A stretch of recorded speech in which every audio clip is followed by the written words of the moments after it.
Indonesia penuh kemuliaan,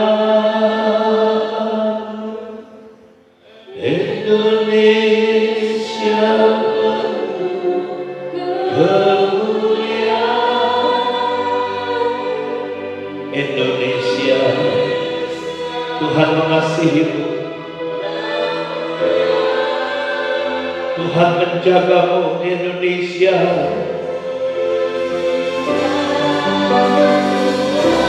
Indonesia penuh kemuliaan.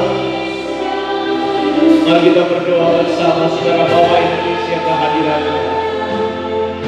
Kita bawa pemerintahan kita ke hadirat Tuhan.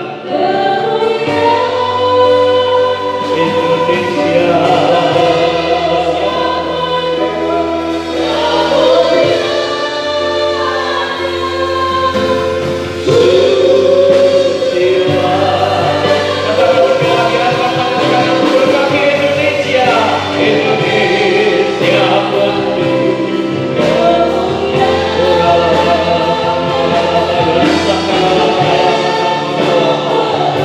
dari Sabang sampai Merauke, dari Sabang sampai Merauke, setiap kota, setiap daerah ada belas kasihan kemuliaan Tuhan, ada penjagaan Tuhan untuk Indonesia.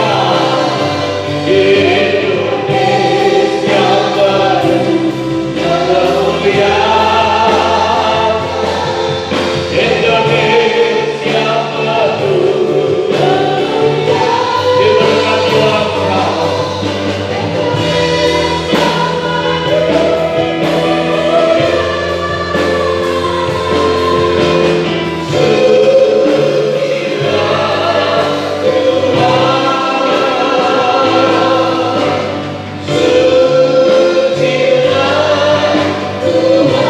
Sucilah Tuhan,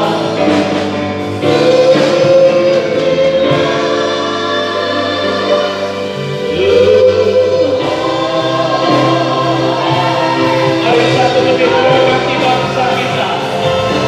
1 menit katakan, ucapkan kata berkat, ucapkan kata berkat. Indonesia tidak selamanya Tuhan mengalihkan pandangannya, tidak selamanya dia murka, tidak selamanya dia berdiam diri. Dia datang untukmu Indonesia. Dia sedang berbicara lewat apapun yang sedang terjadi hari ini. Tuhan, terima kasih untuk kasih-Mu yang selalu baru. Hari ini kami buka hati kami untuk firman-Mu. Diberkatilah dimanapun umat-Mu berada, di seluruh negeri ini yang bisa mengikuti acara live ini, dari radio, dari streaming FB, dari streaming Epiginos, semua dari Instagram, dari berbagai saluran yang bisa diakses. Roh Kudus boleh bekerja menguduskan saluran-saluran yang digunakan supaya kami bisa mendengar firman. Urapi semua umat, urapi hamba, urapi firman sendiri Tuhan. Kami bersyukur. Di dalam nama Yesus kami buka hati kami untuk menghadap firman-Nya. Dalam nama Yesus kami berdoa, yang diberkati sama-sama katakan amin. Puji Tuhan. Silakan duduk Bapak Ibu dimanapun Anda berada. Hari ini kita tidak beribadah seperti biasanya, yaitu secara bersama-sama, tetapi kita beribadah secara live, Bapak Ibu, ya. Yang hadir di sini jemaat adalah mereka yang terlibat dalam pelayanan acara live hari ini, dan saya berdoa walaupun mungkin masih ada kurang di sana sini, tetapi Bapak Ibu kita tetap bersukacita bisa mengikuti acara ibadah ini pada saat ini, Bapak Ibu, ya. Dan kita ingin menyatukan persepsi kita bahwa kalau orang yang beribadah secara langsung, mungkin masih ada teman-teman bukan berarti mereka lebih berani daripada saudara yang ibadah online seperti sekarang ini. Kita yang ibadah online bukan berarti takut, saudara-saudaraku. Ini bukan masalah takut dan berani, ya. Ini bukan hanya seperti yang ramai dibicarakan tentang masalah hikmat atau beriman. Karena saya mempercayai iman dan hikmat itu tidak tabrakan. Kalau saudara mempercayai Tuhan, beriman, itu akan membuat saudara menjadi orang yang berhikmat. Kalau saudara berhikmat, karena iman kita tidak akan pernah melebihi hikmat kita, pengenalan kita kepada Tuhan. Alkitab berkata bahwa orang yang mendengar firman Tuhan, orang yang mendengar firman Tuhan dan melakukannya adalah disebut orang yang bijaksana.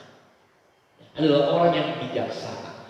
Jadi orang yang bijaksana itu bukan hanya orang yang pintar. Kebijaksanaan itu, hikmat itu kalau hikmat Tuhan, bukan hikmat dunia ya.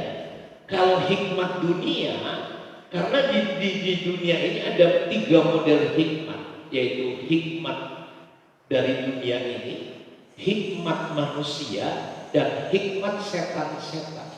Jadi saudara harus berhati-hati, karena hikmat yang dari atas itu pertama-tama murni, damai, tidak mementingkan diri sendiri, tidak menimbulkan polemik. Ya, jadi saudara tidak boleh menggunakan satu ayat. Jadi ini sekarang muncul tiba-tiba, ya, bukan teologi tapi cocokologi, ya, dicocok-cocokkan. Dia berkata, di mana Nuh waktu diselamatkan? Di rumah. Nuh nggak di rumah, di bahtera, saudaraku. Betul kan? Di bahtera, bukan di rumah. Jadi jangan dipaksakan. Kita ini sesuatu memaksakan kebenaran firman Tuhan yang lari dari konteksnya. Ya, orang Israel, Bapak Ibu, disuruh di rumah. Kenapa disuruh di rumah? Karena itu adalah 10 tulah. Setelah 9 tulah, kenapa tulah itu diberikan? Karena orang Israel, Bapak Ibu, tidak diizinkan beribadah.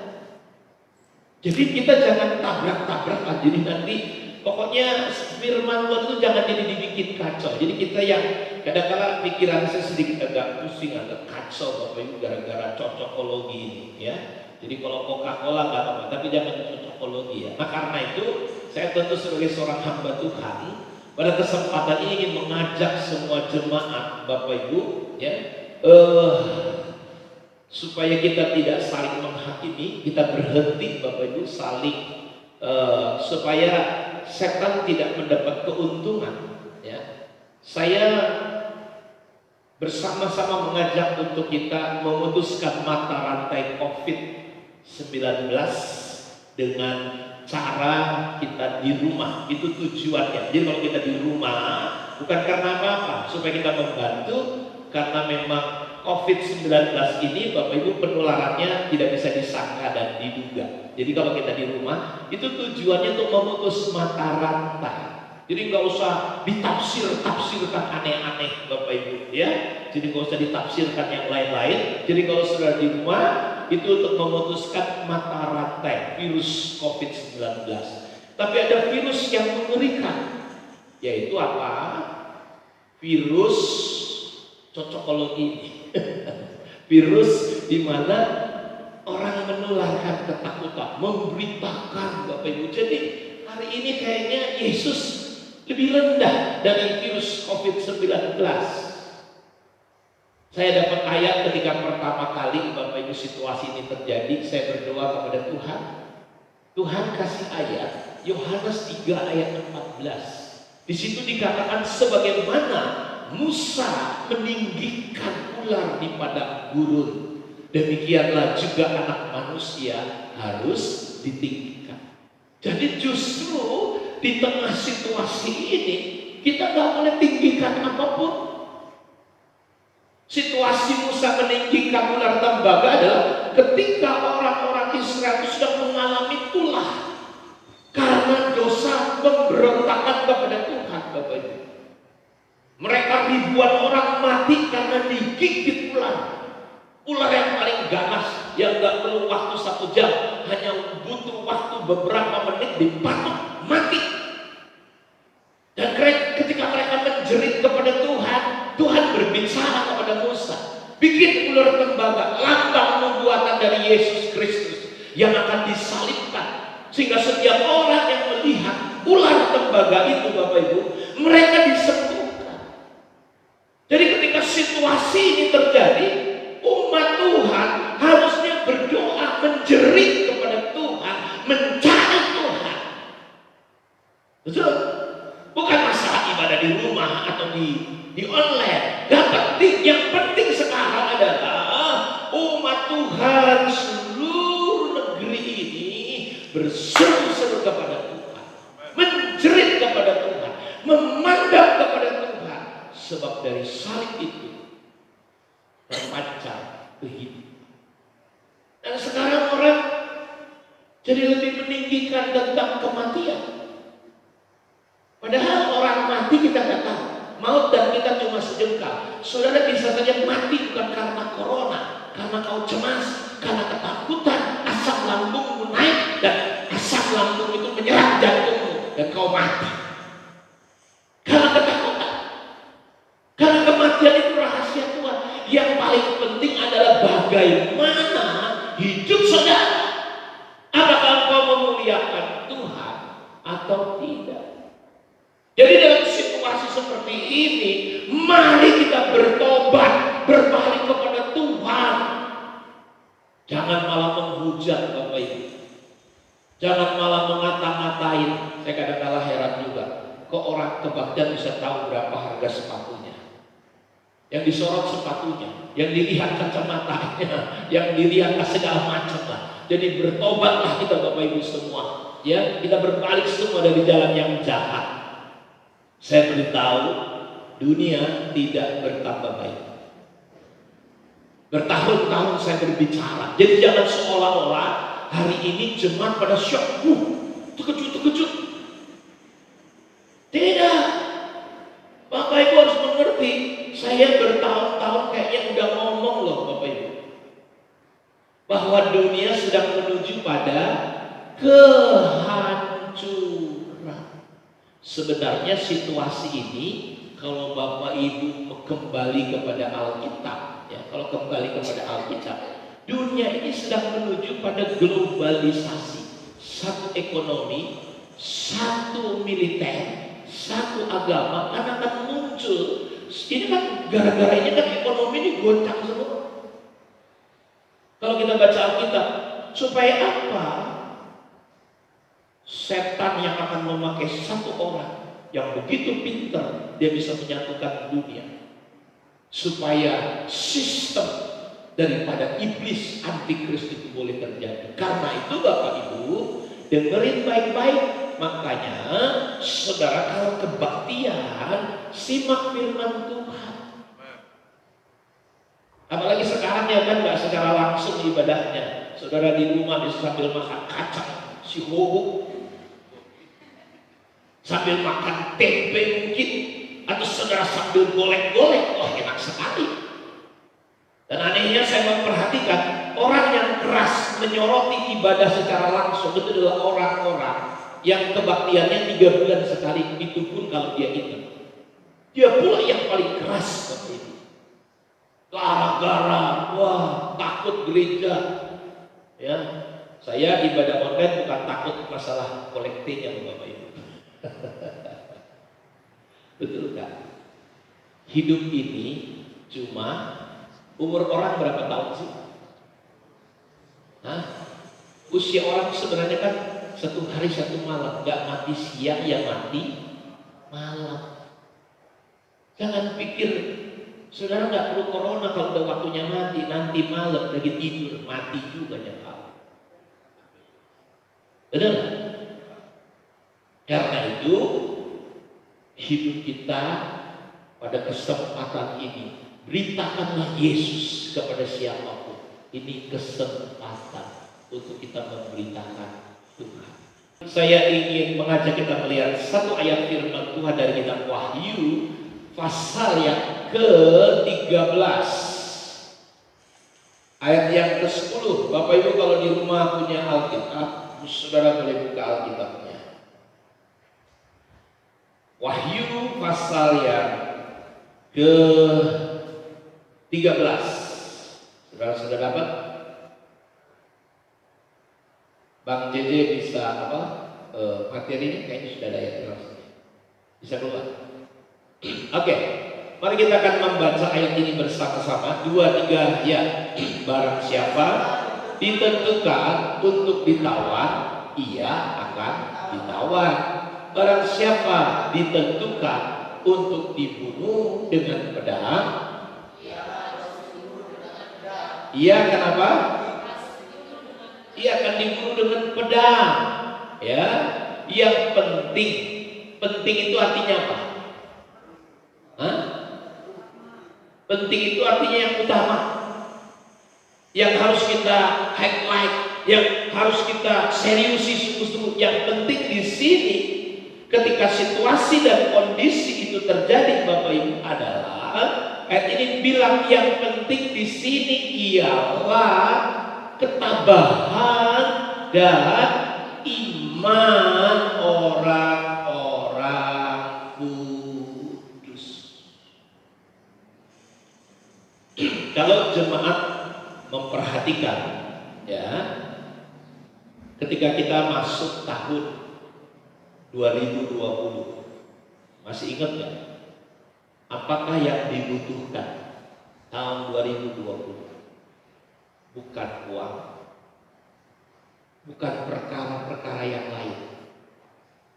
Carilah dulu kerajaan Allah. Yang kita butuhkan tahun 2020, kalau masih ingat, ialah Tuhan dan tuntunannya. Supaya kita bisa mendapatkan Tuhan dan tuntunannya, kita butuh yang namanya iman. Nah, di sini Bapak Ibu, ayat ini mengatakan bahwa barang siapa ditentukan untuk ditawan, dia akan ditawan. Barang siapa ditentukan dia akan dibunuh, dia akan dibunuh. Jadi nanti Bapak Ibu, situasinya Yesus berkata, sebelum kesudahan alam ini, ya, akan muncul banyak penyesatan. Waspadalah terhadap orang yang berbicara memakai nama Tuhan. Muncul guru-guru, nabi-nabi palsu, Kristen palsu, akan berbicara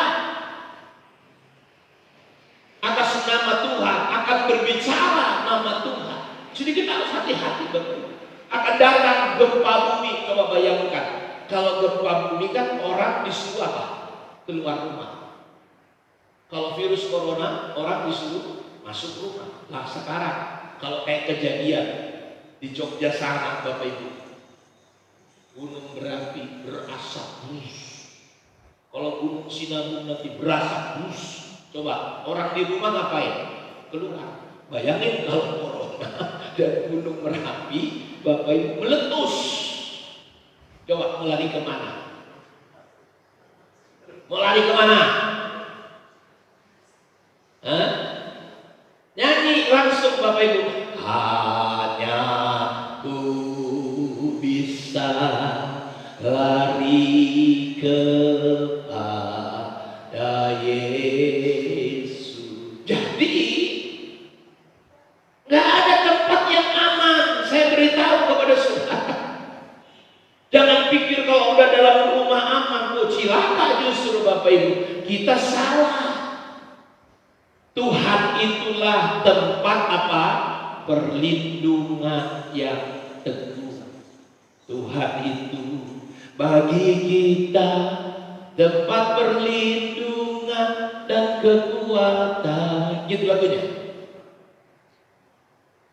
Allah itu bagi kita tempat perlindungan dan kekuatan, sangat terbukti. Jadi ketika situasi ini terjadi, Bapak Ibu, ayat ini berkata, Yohanes bilang yang paling penting di sini apa? Yang pertama apa? ketekunan, ketabahan. Kata tabah di sini menggunakan kata hupomone. Ya. Hupomone. Homone, hupomone. Apa artinya? Artinya Bapak Ibu, bahasa Inggrisnya menggunakan kata endurance. Hupomone bisa dipakai untuk pasien di rumah sakit. Waktu ngantri dia harus tabah. Bayangin kalau saudara ngantri di rumah sakit. Wah, saya ini orang yang paling gak betah Bapak Ibu nunggu antrian. Maunya pakai akses cepat, telepon dokternya, begitu sampai masuk. Hupomone itu digunakan istilah di rumah sakit pasien ketika saudara nunggu antrian. Tabah. Jadi Bapak Ibu, saya beritahu kepada kita bahwa yang dibutuhkan hari ini itu namanya adalah ketabahan, hupomone, kesetiaan, kesabaran. Jadi Bapak Ibu, kita perlu memiliki dalam situasi ini, kita perlu memiliki yang namanya apa? Yang namanya ketabahan dan iman dari apa? Dari orang-orang kudus. Jadi Bapak Ibu perlu memiliki yang namanya ketabahan dalam situasi seperti ini. Nah, hari ini kita ingin belajar Bapak Ibu, kenapa kita perlu memiliki ketabahan? Karena di situ kalau saudara ketahui bahwa hari-hari ini kita sedang menghadapi berbagai hal. Saya ingin menyampaikan 3 hal, maksud saya 4 hal, bagaimana caranya Bapak Ibu kita bisa memiliki ketabahan dan iman. Bagaimana cara kita melatih, membangun diri kita sebagai orang percaya untuk memiliki yang namanya ketabahan dan iman dalam hidup kita. Ketabahan lahir ketika Bapak Ibu belajar melatih menghadapi berbagai hal yang terjadi di dalam kehidupan kita. Anggaplah sebagai suatu kebahagiaan apabila kamu jatuh ke dalam berbagai-bagai pencobaan. Jadi Bapak Ibu, yang pertama adalah kita perlu memiliki konsep cara berpikir kita Bapak Ibu, ya. Anggaplah sebagai suatu kebahagiaan apabila kamu jatuh ke dalam berbagai-bagai pencobaan. Ketabahan Bapak Ibu, ketekunan itu akan bisa terjadi dalam hidup kita ketika Bapak Ibu, ya, memiliki yang namanya latihan menganggap sebagai suatu kebahagiaan. Jadi cara berpikir kita ini harus belajar dirubah. Cara berpikir kita Bapak Ibu harus belajar kita sesuaikan dengan konsep pemikiran Tuhan. Jadi saya menyebutnya begini, yang pertama ini adalah kita perlu melatih diri kita untuk berjalan di dalam kebenaran, bukan di dalam kenyataan. Jadi untuk kita bisa memiliki ketabahan Bapak Ibu, kita perlu belajar melatih diri kita untuk kita memiliki, belajar berjalan ketika situasi seperti ini. Kita belajar hidup jalan Bapak Ibu, berjalan dengan apa? Berjalan di dalam kebenaran, bukan di dalam kenyataan. Dalam kitab Roma pasal yang keempat, di situ dikatakan seperti ini. Saya bacakan untuk kita semua Bapak Ibu, dalam kitab Roma pasal yang keempat, di situ dibilang begini, ayatnya ke-18. Jadi ketabahan dan iman akan muncul dalam hidup kita ketika kita belajar melatih untuk kita berpindah dari realita yang sedang terjadi untuk masuk di dalam kebenaran. Saya bacakan untuk kita semua Bapak Ibu. Dalam kitab Roma pasal yang keempat, ayat 18, saudara boleh buka Alkitab saudara. Kitab Roma pasal yang keempat, ayat yang ke-18. Di sana dikatakan seperti ini. Dan sebab sekalipun tidak ada dasar untuk berharap, namun Abraham berharap juga dan percaya bahwa ia akan menjadi bapa banyak bangsa menurut yang telah difirmankan. Demikianlah banyaknya nanti keturunanmu. Imannya tidak menjadi apa? Menjadi lemah. Walaupun ia mengetahui bahwa tubuhnya sudah sangat lemah karena usianya telah kira-kira 100 tahun dan bahwa rahim Sarah telah tertutup.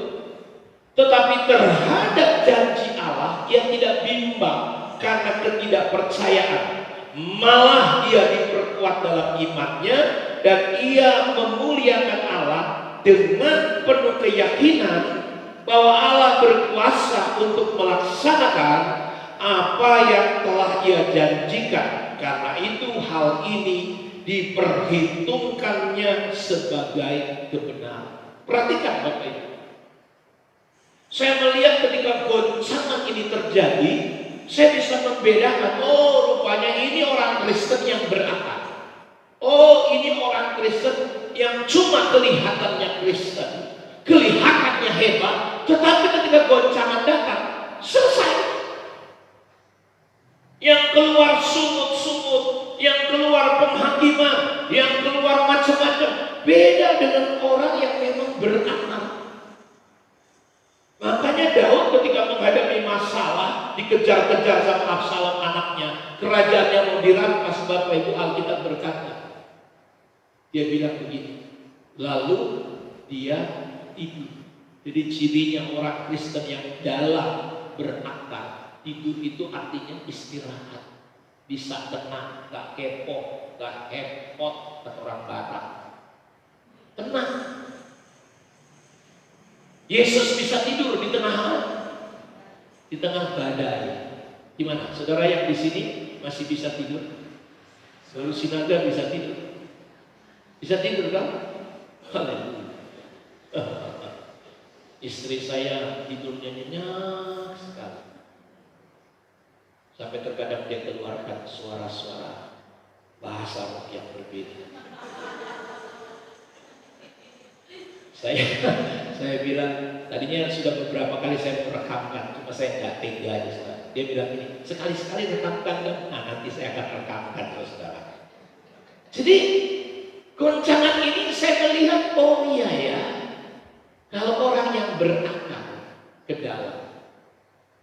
Makanya saudara, lewat goncangan ini, ketabahan dan iman ini, justru masalah-masalah ini melatih diri kita. Kita harus kuatkan hati kita. Dan untuk bisa kuat hati kita, tabah, hupomone, Bapak Ibu, kita perlu apa? Kita perlu melatih untuk belajar hari-hari ini tidak berjalan di dalam kenyataan realita. Tapi kita mulai pindah dari dimensi daging masuk dalam realita kebenaran kerajaan Allah. Amin.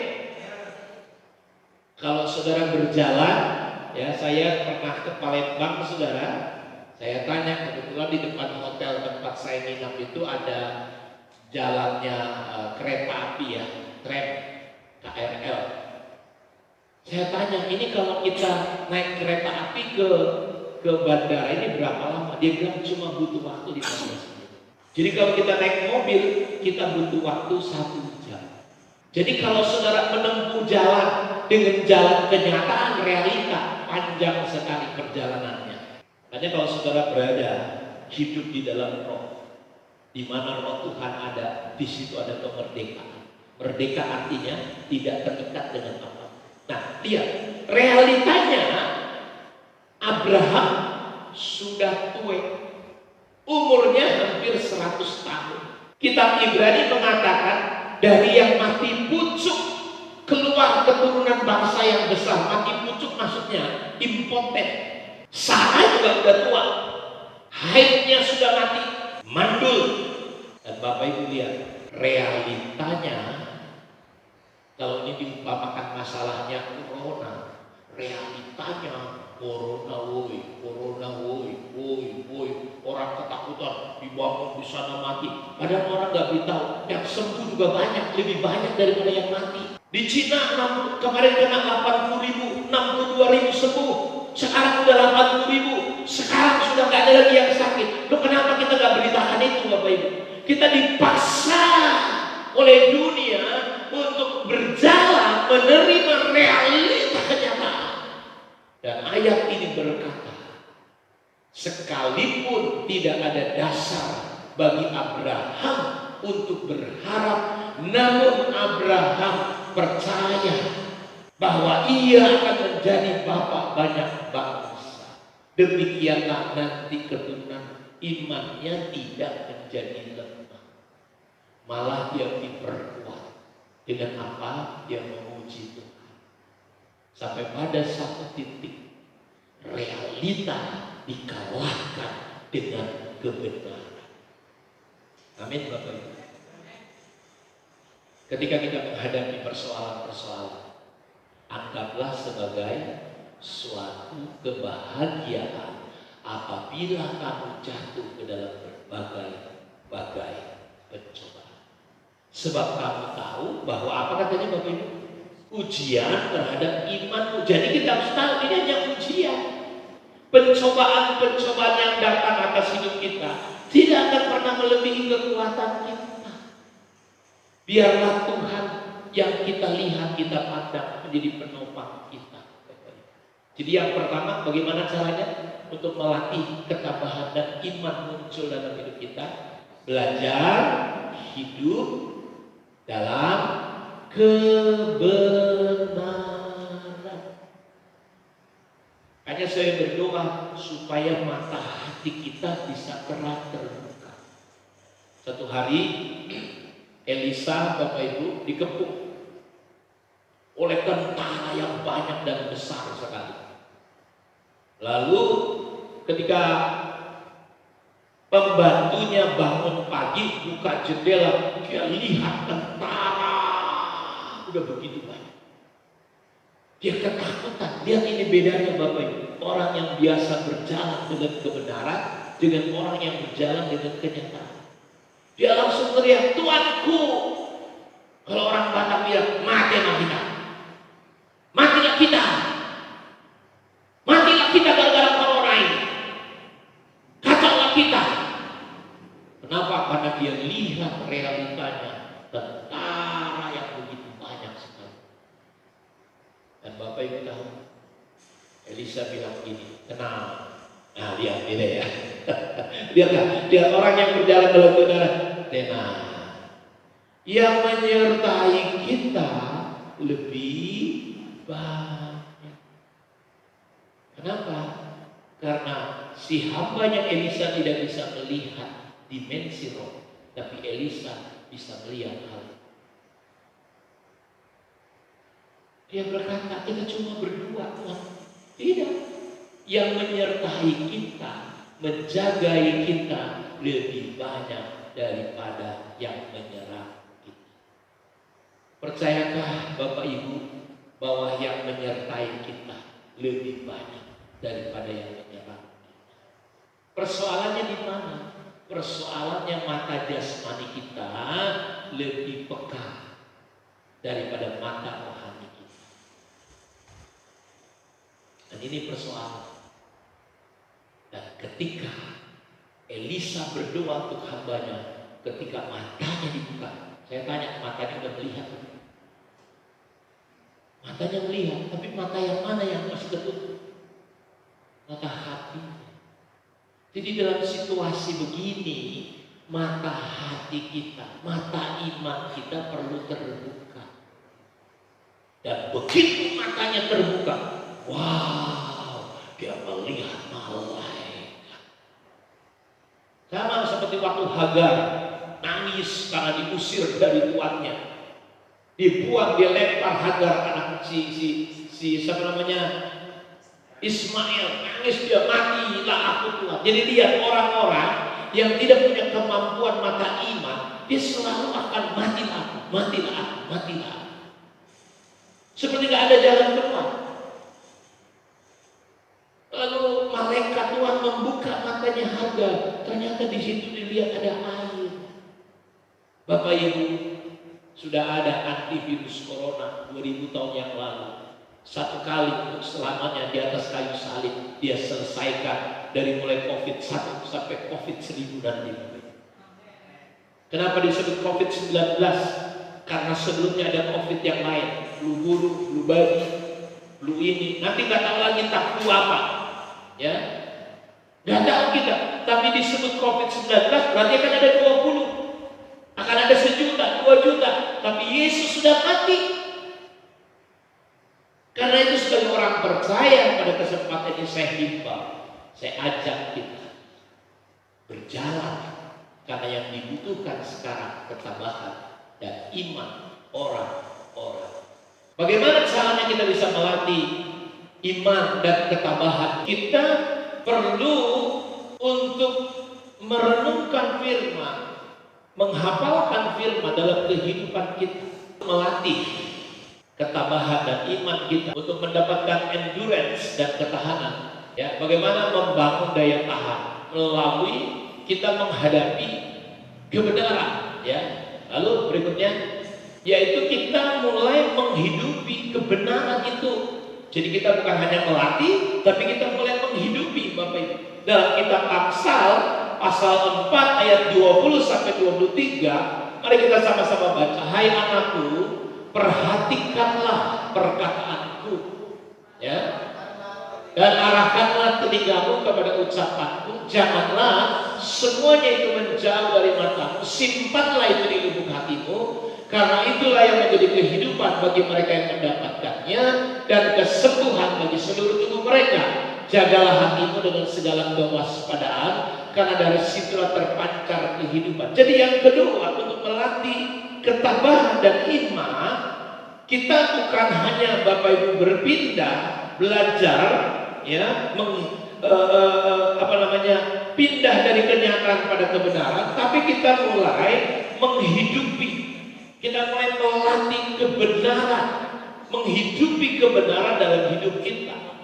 Tuhan Yesus ngomong gini kepada Yosua, Yosua, jangan engkau lupa memperkatakan kitab Taurat ini, ya, supaya engkau, dia katakan, janganlah engkau lupa memperkatakan kitab Taurat ini, merenungkannya siang dan malam, dan bertindak hati-hati sesuai dengan yang tertulis, jalanmu akan beruntung dan berhasil.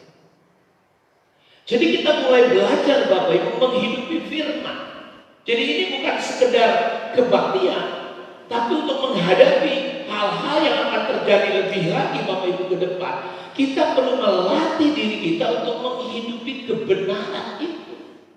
Sulaiman bilang, janganlah firman itu, perkataan Tuhan itu jauh dari mata, telinga, kalungkan itu di leher kita, simpanlah itu di lubuk hati kita. Dan ayat ini berkata, karena itu yang jadi kehidupan bagi yang mendapatkannya. Saya menyebut kemarin, firman Tuhan itu kalau bahasa Yunaninya, Alkitab itu Bapak Ibu, logos dan rema. Jadi logos itu yang tertulis, rema itu adalah yang tersurat. Itu ada yang tersirat. Makanya kalau Bapak Ibu perhatikan, Martin Luther bisa terjadi kegerakan karena dia mendapatkan yang tersirat dari yang tersurat.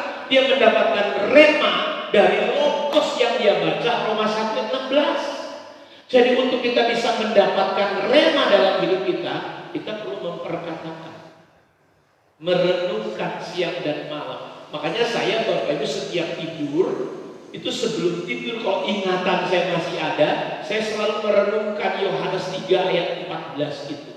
Bagaimana saya mulai membayang-bayangkan, mengimajinasikan bagaimana ular tembaga itu diangkat, lalu orang-orang yang sudah dalam keadaan sekarat ketika dia memandang, saya mulai merenungkan, dan itu saya katakan berulang-ulang supaya Firman itu saya dapatkan. Firman itu sampai jadi iman.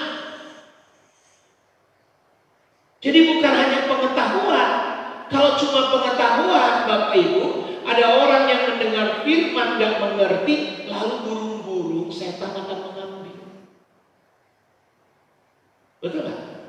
Ada firman yang ditaburkan, Bapak Ibu, ya, lalu batu-batu. Firman ini juga gak bisa bertumbuh. Datang matahari, dia segera layu. Firman itu ditaburkan, tapi di dalamnya banyak duri-duri. Akhirnya firman itu gak berkembang. Jadi supaya kita hari-hari ini memiliki daya tahan, endurance, bisa bahagia menghadapi berbagai hal dan memiliki iman. Karena itu yang dikatakan yang penting, ketabahan dan iman. Untuk itu kita perlu melatih. Jangan hanya sekedar jadi orang Kristen yang mendengar firman, tapi kita perlu sungguh-sungguh melatih, mengucapkan, mengatakan, memikir-mikirkan, merasa-rasakan firman, sampai firman itu jadi kehidupan. Saya cerita pendeta Yonatan yang di Batam waktu kena kanker getah bening. Getah bening sama nggak sama nasofaring? Ya, dia kena tiba-tiba ada benjolan sedikit di belakang kupingnya. Dalam tempo yang cepat ternyata itu kanker, Bapak, kanker getah bening. Kankernya langsung menyebar ke tenggorokan, ke dada, ke perut, sampai ke retrumnya. Dan saudara tahu kalau kanker di stadium 4, ilmu kedokteran manapun sudah menyerah. Dan memang dokter sudah menyerah. Tapi adik saya ini, saudara-saudaraku, dia confess firman. Dia dapat satu ayat yang menjadi rema dalam hidupnya. Setiap tanaman yang tidak ditanam oleh Bapa Sorgawi itu harus dicabut. Tiap hari dia confess. Dan kalau Bapak Ibu perhatikan, semua orang yang mengalami mujizat pasti ada rema yang dia dapat dalam hidup. Dan persoalannya orang Kristen kenapa goyang hari ini? Karena dia cuma mendengar. Orang yang mendengar firman dan melakukan, bagaimana sudah bisa melakukan kalau sudah nggak pernah membaca? Bagaimana sudah bisa melakukan kalau sudah nggak pernah merenungkan siang dan malam dan memperkatakannya? Dan lihat, orang yang mendengar sampai dia menghidupi, mempraktekkan. Ketika angin banjir datang, dia disebut orang bijaksana. Rumah hidupnya tidak akan pernah roboh. Betul? Jadi ini semua pelayan-pelayan Tuhan harus mulai sungguh-sungguh. Jangan perenungannya Corolla, Mercedes, ya kan, Toyota. Jangan sampai mimpimu Toyota, ya janganlah. Biarlah iler kita sampai keluar, Tuhan Yesus baik. Begitu itu. Kalau udah hatinya penuh dengan firman, yang keluar ilernya tulisannya firman. Jangan ilernya keluar tulisannya mati maaf. Jangan begitu. Jadi yang kedua, cara melatihnya bagaimana?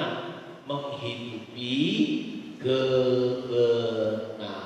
Yang ketiga, cara yang ketiga, bagaimana kita membangun daya tahan, endurance dan iman di hari-hari ini. Yang ketiga, tinggallah di dalam kasih karunia. Bukan kuat dan gagah kita. Bukan kita, tapi kasih karunia. Paulus bilang sama Timotius, hai anakku Timotius, jadilah kuat. Kalau saudara kekuatannya lahir karena saudara kuat, percayalah kau sebentar lagi akan ambruk. Kau akan jatuh, kau akan hancur. Karena terkutuklah orang yang mengandalkan kepintarannya, hikmatnya, kepandaiannya. Bagaimana kita bisa endurance? Kita harus tinggal di dalam kasih karunia. Paulus bilang, anakku, jadilah kuat oleh apa? Kasih karunia dalam Kristus. Apa sih kasih karunia? Kasih karunia itu sumbernya bukan dari kita. Kasih karunia adalah sumbernya, kita memulainya dari salib. Yesus sudah mati di atas kayu salib. Kasih karunia itu Bapak Ibu, kita tidak lahirnya dari diri kita, tapi pergerakannya. Kita beraninya bukan karena daging kita, bukan karena ini kita kepintaran kita, tapi lahirnya karena Yesus sudah mati.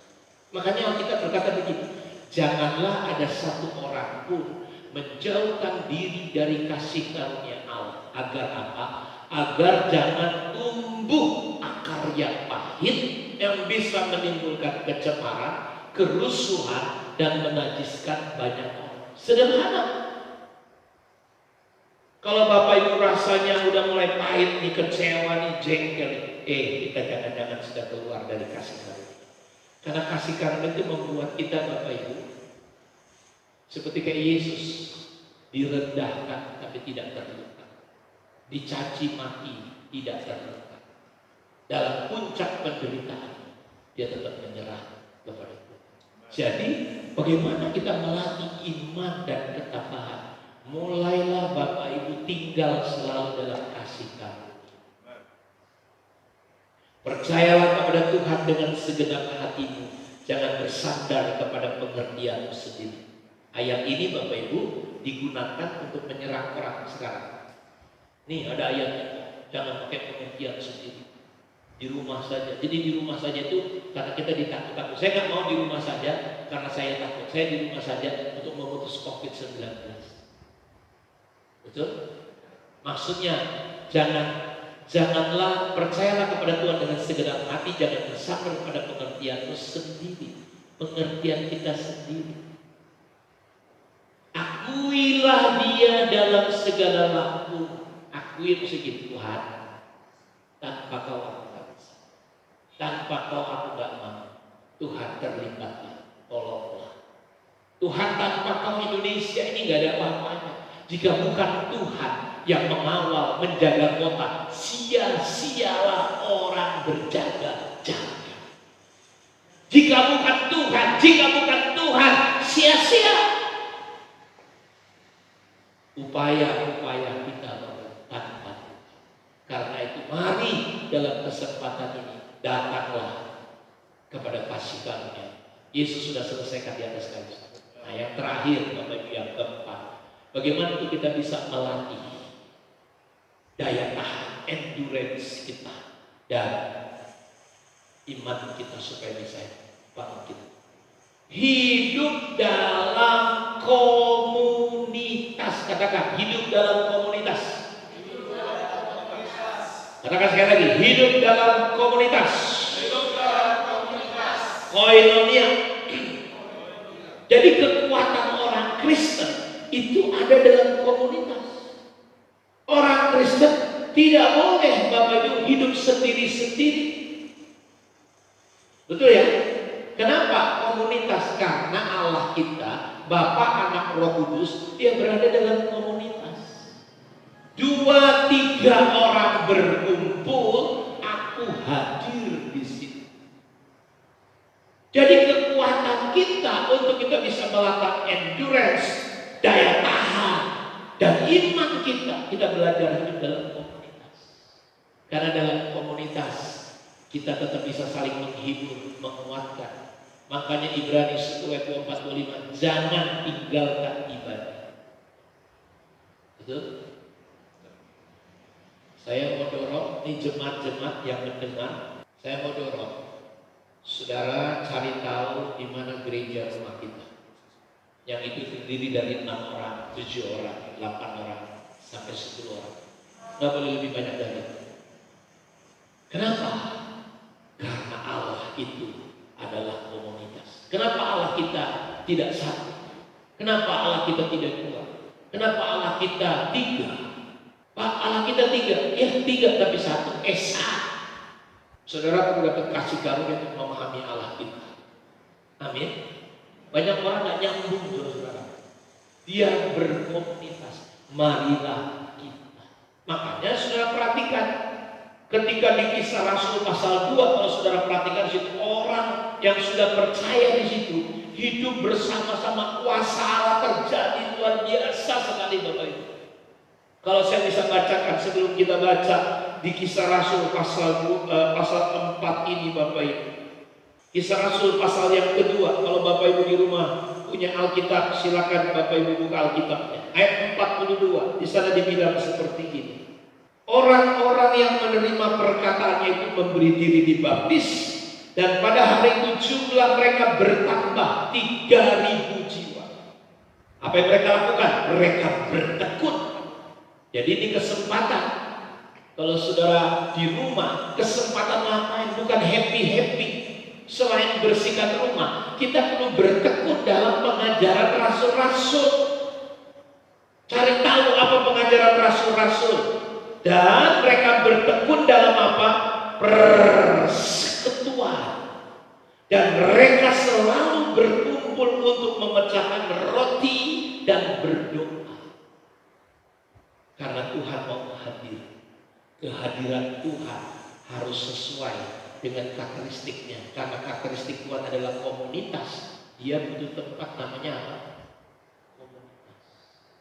Kelompok-kelompok kecil. Makanya Bapak Ibu saya dorong. Dan ayat ini berkata, maka ketakutanlah mereka semua. Sedang rasul-rasul mengadakan banyak mujizat dan tanda. Akan ada banyak mujizat dan tanda terjadi ketika kita berada dalam komunitas. Bahkan yang hebat Bapak Ibu, semua orang yang telah menjadi percaya tetap bersatu. Segala kepunyaan mereka adalah kepunyaan bersama, dan selalu ada dari mereka yang menjual harta miliknya lalu membagi-bagikannya kepada semua orang sesuai dengan keperluan masing-masing. Dengan bertekun dan dengan sehati mereka berkumpul tiap-tiap hari dalam bait Allah. Mereka memecahkan roti di rumah masing-masing. Jadi mereka berkumpul di bait Allah, mereka berkumpul di rumah masing-masing. Dalam situasi seperti ini Bapak Ibu, kita gak camat cari selamat. Kita perlu mengumpulkan bersama-sama sehati untuk membangun kekuatan kesatuan jemaat ini, untuk menolong jemaat-jemaat yang gak mampu.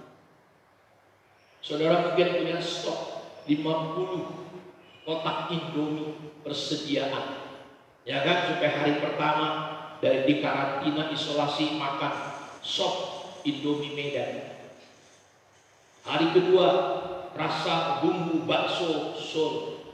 Hari ketiga soto mie Padang Sidempuan.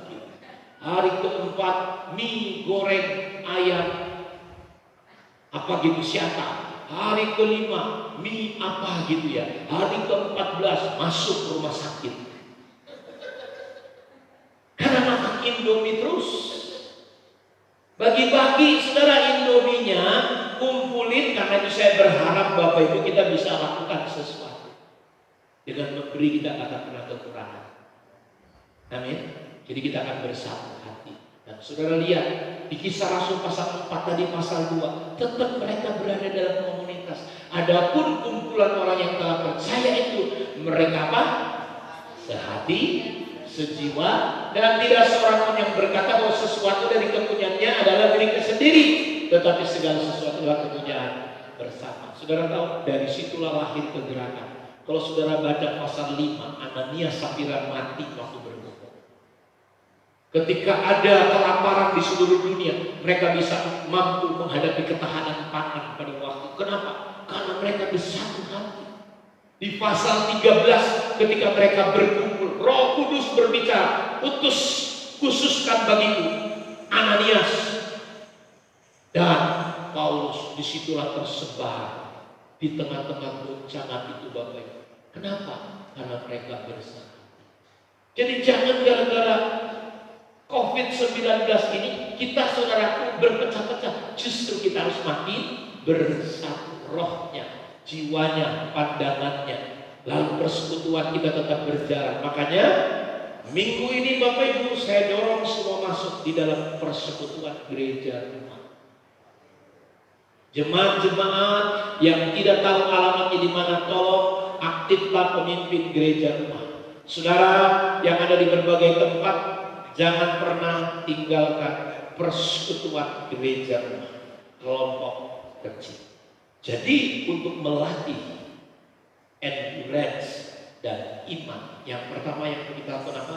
Melatih diri kita, belajar hidup di dalam kebenaran, pindah dari kenyataan pada kebenaran. Lalu yang kedua, melatih diri kita untuk mengaplikasikan, menghidupi kebenaran firman.